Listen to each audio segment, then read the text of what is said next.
ನೀವೆಲ್ಲ ನೋಡ್ತಾ ಇದ್ದೀರಾ, ಇತ್ತೀಚೆಗೆ ತುಂಬ ಜನ ಫಾಲೋವರ್ಸ್ ಮಾಡ್ಲಿಕ್ಕೋಸ್ಕರ ಗಿವ್ ಅವೇನ ಕೊಡ್ತಾ ಇದ್ದಾರೆ. ಇನ್ನು ಸ್ವಲ್ಪ ಜನ ಫಾಲೋವರ್ಸ್ ಮಾಡ್ಲಿಕ್ಕೋಸ್ಕರ ಪ್ರತಿಯೊಂದು ವಿಡಿಯೋದಲ್ಲಿ ನನ್ನನ್ನು ಫಾಲೋ ಮಾಡಿ ಅಂತ ಕೇಳಿ ಫಾಲೋವರ್ಸ್ ಮಾಡ್ಕೊತಾ ಇದ್ದಾರೆ.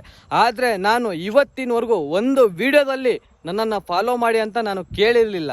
ಆದರೆ ಇವಾಗ ಫಾಲೋ ಮಾಡಿ ಅಂತ ಕೇಳ್ತಾ ಇದ್ದೀನಿ. ಯಾಕಂದರೆ ನಂದು ಒಂದು ಟಾರ್ಗೆಟ್ ಇತ್ತು, ನನ್ನ ಹುಟ್ಟು ಹಬ್ಬಕ್ಕೆ ನಾನು ಇಷ್ಟು ಫಾಲೋವರ್ಸ್ನ ಕಂಪ್ಲೀಟ್ ಮಾಡಬೇಕು ಅಂತ. ಆದರೆ ಆ ಟಾರ್ಗೆಟು ಕಂಪ್ಲೀಟ್ ಮಾಡೋಕ್ಕಾಗಿರಲಿಲ್ಲ. ಆ ಕಾರಣದಿಂದ ಇದೊಂದು ವಿಡಿಯೋನ ಮಾಡಿ ಹಾಕ್ತಾ ಇದ್ದೀನಿ. ಇದೇ ಬರುವ ಸೆಪ್ಟೆಂಬರ್ 13ನೇ ತಾರೀಕು ನನ್ನ ಹುಟ್ಟು ಹಬ್ಬ. ಅಂದರೆ ಇವತ್ತಿಂದ 18 ದಿನ ಬಾಕಿ ಇದೆ. ಈ 18 ದಿನದಲ್ಲಿ ಯಾರೆಲ್ಲ ನನ್ನನ್ನು ಫಾಲೋ ಮಾಡ್ತಿರೋ ಪ್ರತಿಯೊಬ್ಬ ಫಾಲೋವರ್ಸ್ ಹೆಸರಿನಲ್ಲಿ ನಾನು ಬಡವರಿಗೆ ಊಟ ಕೊಡ್ತೀನಿ. ಯಾವುದೇ ವಿಡಿಯೋದಲ್ಲಿ ನಾನು ಚಾಲೆಂಜ್ ಮಾಡಿರಲಿಲ್ಲ. ಈ ವಿಡಿಯೋದಲ್ಲಿ ನಾನು ಚಾಲೆಂಜ್ ಮಾಡಿ ಹೇಳ್ತಾ ಇದ್ದೀನಿ.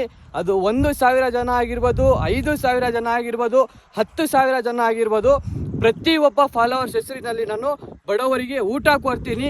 ಇದೇ ಸೆಪ್ಟೆಂಬರ್ 13ನೇ ತಾರೀಕು ಪ್ರತಿಯೊಬ್ಬ ಬಡವರಿಗೂ ನಿಮ್ಮ ಹೆಸರಿನಲ್ಲಿ ನಾನು ಊಟ ಕೊಡ್ತೀನಿ. ಆದಷ್ಟು ಈ ವಿಡಿಯೋನ ಶೇರ್ ಮಾಡಿ, ಹಾಗೆ ಫಾಲೋ ಮಾಡಿ. ಜೈ ಹಿಂದ್, ಜೈ ಕರ್ನಾಟಕ.